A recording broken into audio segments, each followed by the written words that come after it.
the first time. Yeah. Oh, yeah. I hadn't seen it. I saw it recently too. Batman Returns. I liked it better now. I showed him Batman, the Michael Keaton, Joker, Jack Nicholson. It's one of Michelle Pfeiffer. A few months ago. Right. And I remember at the time watching that going, wow, this looks dated as fuck. It looks dated, but it doesn't. It does not hold up. Wait, Batman? That Batman? Yeah. I mean, as much as I think Michael Keaton is a fucking fantastic Batman, I thought both those movies did not hold up. And I'll tell you what, I felt like Batman Returns is pretty gross with the sort of sexual harassment that the Penguin does. Oh yeah, no, it's terrible. And just the way that they talk about Michelle Pfeiffer, about Selena Kyle even before she becomes Catwoman. Well, that's why it's the whole her getting revenge on. I realize that it doesn't take those points of view and celebrate them. Yeah. It still seems grosser than it needed to be. Yeah, both villains are sexual predators. Yeah.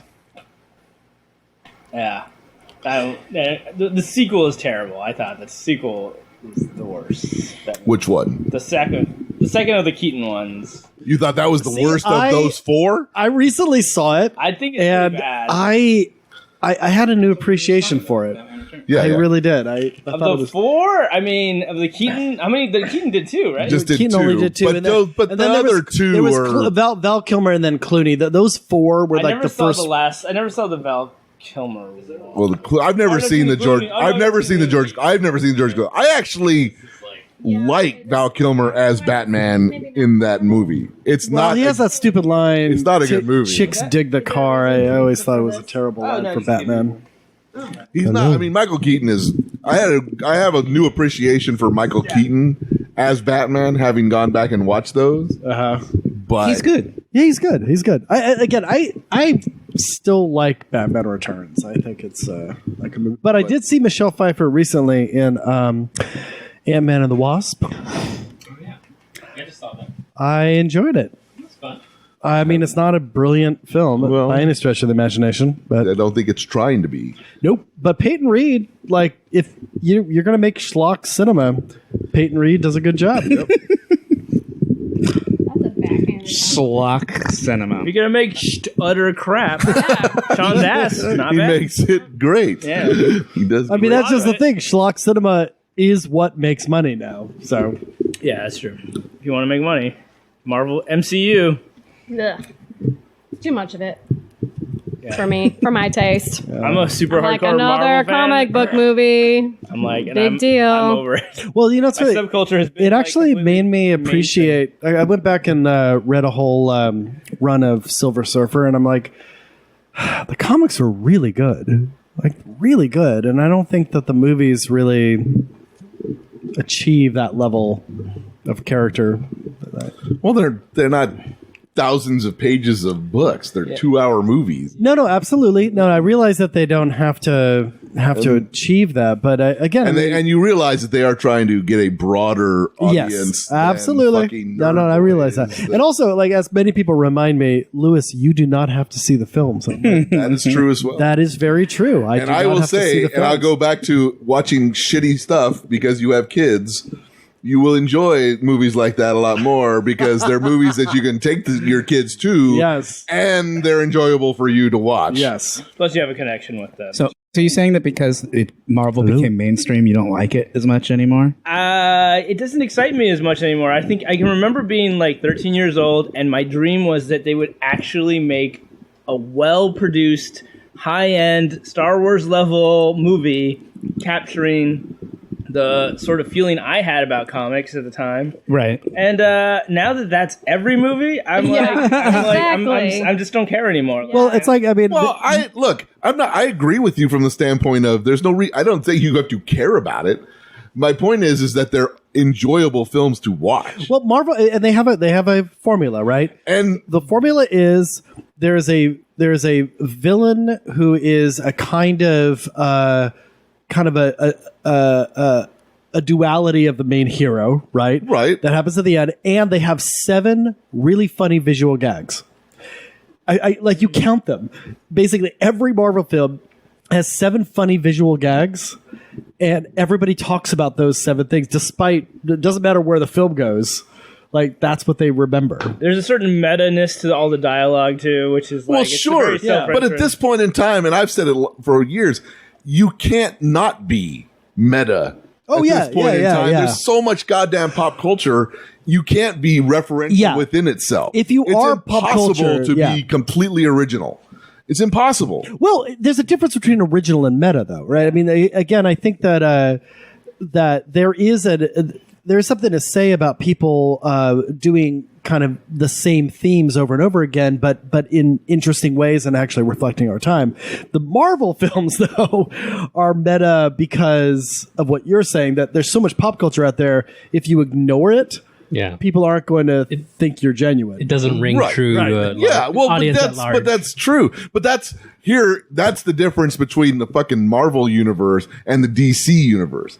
They try to act like pop culture doesn't exist. Exactly. And that's why those movies are terrible. Unless you watch them autoplayed with only the captions. The Marvel films are at least enjoyable to watch. Just the DC movies aren't even that. Yeah. They just piss you off. Yeah. Because they're just like, fuck you. That's fucking not Superman, assholes. Yeah, take it there. DC is like telling you this is serious all the time, and take it seriously. I recently showed my kids, and maybe we talked about this on the show before, the Donner Superman films. Oh yeah, 78. We watched those, and the starkness, and I don't know if it's because we're just fucking cynical assholes now, but the starkness in the difference between the presentation of Superman in Man of Steel and in that Superman. Yeah. Right.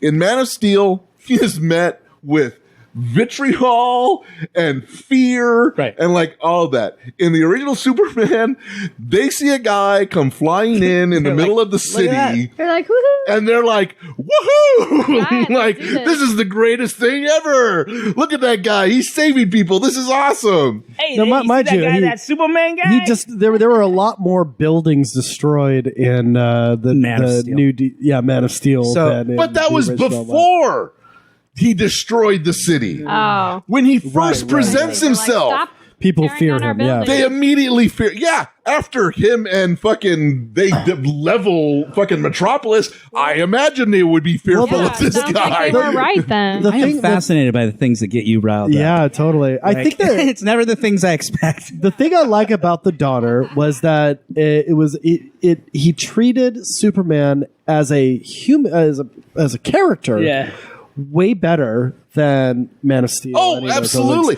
Every decision that they made in Man of Steel is horrible. Yeah. The fact that his dad dies because he doesn't save him when he could have. Yeah. Like the whole point is his father dies because humans and he can't save him. Yeah.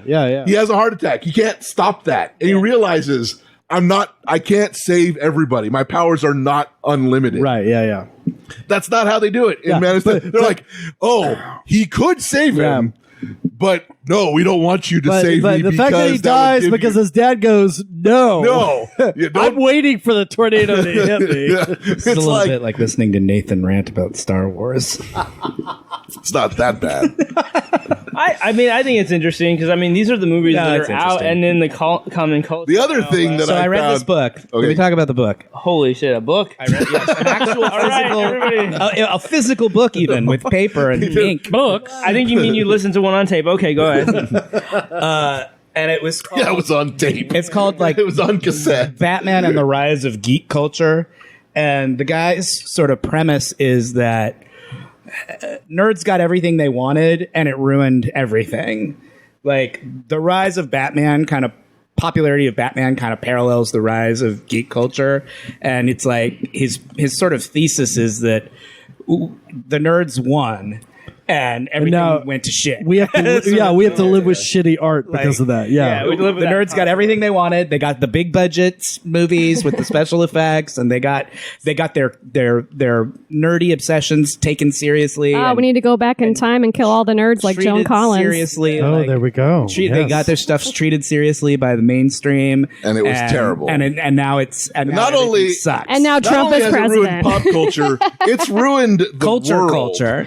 Yeah, It but created fucking terrible things in the world. But I think that what it does do, though, is it really creates Turns a out very Revenge sharp. of the Nerds had it right. It creates a sharp contrast between, like, honest to God art and pop culture, though. That's the thing, is I feel like in the past, at least when we were growing up, there was a spectrum. Right? There were things that kind of were pop culture, but they sort of now there are two camps. You fall into one or the other. Bipartisanship in culture is like reflective in the bipartisanship in the country. And if Sorry, you- what and are if the you- two camps in culture? And if you don't love the thing that I love in exactly the Schlock same and art. way that I love it, Right, then exactly. you're exactly. doing it wrong. Oh, right? okay, here's a real quick story. another argument This they is have what Batman this is what fans have a lot. Mike Welbo told me this story.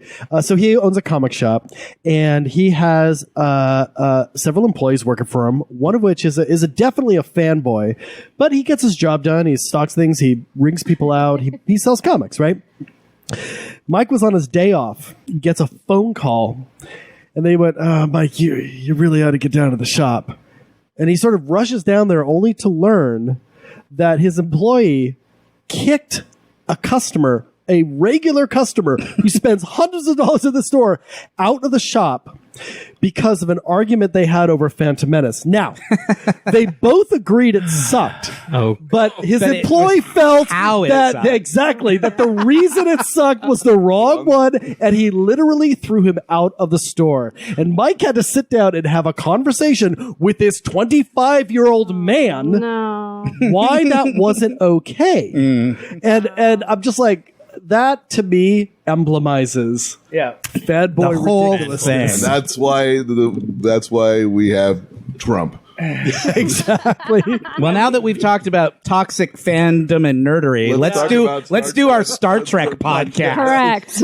But I think we're not toxic about it because I think we're No, Yeah, we're falling into the gulf between art and schlock. I know, I think that's where we are. something else entirely. I would never Because- argue that Star Trek is art.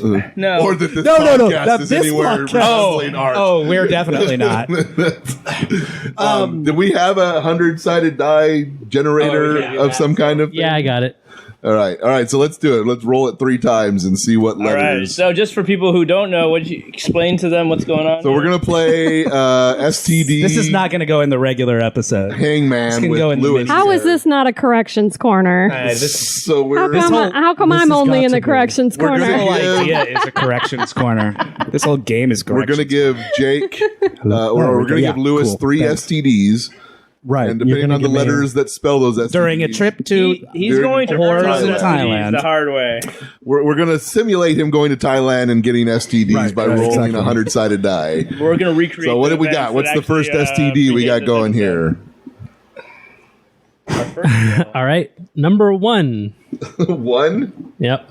chlamydia. Oh, that's a great good one. That's a good word. That's a lot of letters in chlamydia. Nice. Good job, sir. And curable. Uncurable. Curable. Yeah, not bad. All right, our second STD is number 68. 68. Herpes. Oh, another great A lot one. of the same letters, though. A lot of the same letters. BFF. And you have to live with that one. That one you've got for the rest that of your one's a life. keeper. It's always And the around. last one, The last STD is number 97. 97. Scabies. You sounded like the guy from Password just Nothing said. like some body lice. Scabies? This is the Jesus. STD You password. got The a lot of password. letters. So I actually still don't understand how this works. So Now we've got all you have now. We're going to fill in a You just Hangman. imagine like Vicki Lawrence Clue. or somebody I have like to that guess trying what to it give is. the The clue. letters that I'm to filling somebody in else. are letters The that are in answer the is words chlamydia. chlamydia, herpes, and scabies. and Vicki Lawrence the is answer is a perfect Star Trek example. episode. No, it's just a thing. It was Oh, all these I- people Star like Trek. Vicki Lawrence who were on that show. This is who were on this those is transcends Star shows. Trek. Yeah. Yes. Well, it's Star Trek related. That's gonna be The password. Sorry, how It's many? related in that many of the Star Trek casts got STDs Yeah. Oh, this is gonna be. because it was the 60s. You got good STD. How many letters is it? Just so people at home It know. is 10 letters, All right. Oh, I remember this. and you've literally got 8 of them filled in. Oh, Jesus Christ. So here you got All right. 30 seconds and $100 million on the line. My It's the random- bottom one. People are rolling too well these days. Getting the scabies and the herpes. Come Yeah, on. that's a lot of It letters. Oh, says Enterprise. It does say Enterprise. You win $100 million You had all but 2 letters. and herpes. Nice. And scabies. Why can't I have scabies? Chlamydia really filled Oh, you it get in. scabies too. Is scabies You not don't curable? have- no, you can cure it, but you don't have to. Scabies has a lot of vowels. Yeah. You can keep That's it. true.